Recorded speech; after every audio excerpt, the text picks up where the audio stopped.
Қалашықтағылар түн ортасында жоғалып кеткен Чуменді іздеп, қалашықтың есік тесігіне дейін тінтісе де Чуменнің еш дерегін таба алмай қойған соң, режиссер қалашыққа жасанды күн шығарып, айналаны жарықтандырған соң, теңіз жақты бақылап көрсе, өмірінде судан қорқатын Чумен әлдеқашан бір қайыққа отырып теңізде кетіп бара жатқан болып, оның бұл жасанды дүниеден шығып кетпей екенін сезген режиссер Чуменді ұстап келмек болғанымен, қалашықтағы актерлердің бірде-біреуі кем айдай алмайтын болып, Чуменді кері қайтаруға басқа амалының жоқ екенін білген режиссер теңізге дауыл жіберіп, ілезде Чумен дауыл ішінде қалып, байқаусызда суға түсіп кетіп, қайта бару үшін бойына жиып кемеге қайта шығып, бұны көріп тұрған экран алдындағы миллиондаған көрермен Чуменнің қайсарлығына тәнті болып, бірақ Чуменді бөгеп қалғысы келген режиссер жел күшін ең жоғарыға теңшеп, тіпті де үлкен дауыл пайда қылып, долы дауыл ілезде Чуменді жалмап, көрермендердің барлығы Чумен райынан қайтатын шығар деп ойлағанымен, Чумен қайта орнынан тұрып, желкенді қайта жайып, режиссердің де оны бөгуге басқа амалы қалмайды. Көп өтпей кеме бір тамға соғылып, бұдан Чумен 30 жылдан бері өмір сүріп отырған әлемінің бір қапас екенін,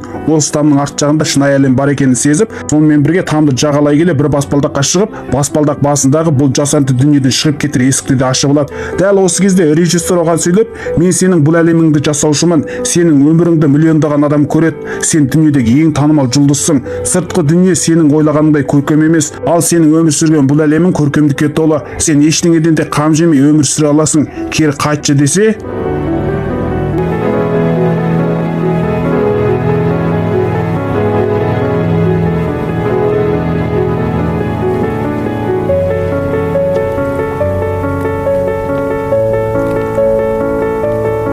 In case I don't see ya, good afternoon, good evening, and good night. Yeah.